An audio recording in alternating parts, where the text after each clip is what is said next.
नोंथांमोना सिगां बबे राजखान्थि दोलोआव दंमोन? राजखान्थि हिसाबै जोङो इउपिपिएल। मा जाहोननि थाखाय इउपिपिएल राजखान्थि दोलोखौ नागारबोनो गोनां जादों? दिनै जोंहा गोबां जाहोन दङ इउपिपिएल राजखान्थि हान्जाखौ नागारनायनि जाहोनखौ आं गुदियावनो जों सासे एक्स एनडिपि जानानै आङो एसे जोंनि माखासे थांनाय गोलाव सम नांनायनि बेलायाव एसे जारिमिनखौ आं एसे बुंफिनो। थांनाय जिनाखि जोंहा 2027 जानुवारि जिथुनाखि जोंहा बिटिआर पिस एग्रिमेन्ट जादोंमोन, बे एग्रिमेन्टनि गेजेरजों जिथुनाखि गोलाव सम एनडिपिआ स्ट्रागल खालामनायनि गेजेरजों बे एग्रिमेन्टआ जादोंमोन। दा बे स्ट्रागल खालामनायाव जोंहा गोबां एनडिपिनि बिर जोहोलाव जोहोलावजोफोर जोंहा दिनै रुंसारि जालांनो गोनां जादोंमोन। बै रुंसारि जालांनाय जिथुनाखि एनडिपिनि बिर जोहोलाव जोहोलावजोफोर बिथांमोननि थै आरो जिउनि बेसेनाव थांनाय 2020नि 27 जानुवारि जिथुनाखि जा पिस एग्रिमेन्ट जादों बिटिआर पिस एग्रिमेन्ट, दा बे एग्रिमेन्टनि गेजेरजों जिथुनाखि जोंनि एक्स एनडिपिफोरनि जिथुनाखि जोंहा प्रायरिटिफोर दंमोन, बैफोर प्रायरिटिफोरखौ जोङो बे 5 बोसोर इउपिपिएल सरकार सालायनायाव जों दिनैनि थारिखआव मोनफुंनो हायाखै।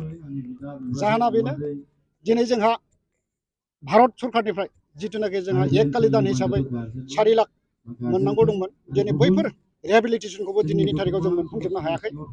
आरो जिथुनाखि भिक्टिमाइज मार्टिस जालांनाय बिर जोहोलाव जोहोलावजोफोर, जोंहा भारत सरकारनिफ्राय जिथुनाकि एक रेसिया 5 लाख करि दंमोन, दिनै बैफोर रांफोरखौबो जों मोनफुंजोबनो हायाखै।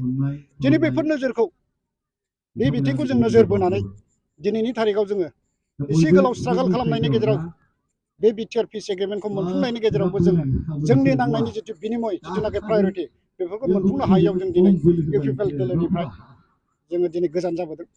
आरो दिनैनि थारिखआव जोङो बिपिएफ दोलोआवनो जोङो जयेन जानो थाखाय खौसेयैनो जोङो दोंसे लामाजों आगान सुरनानै जों आवगायबोदों।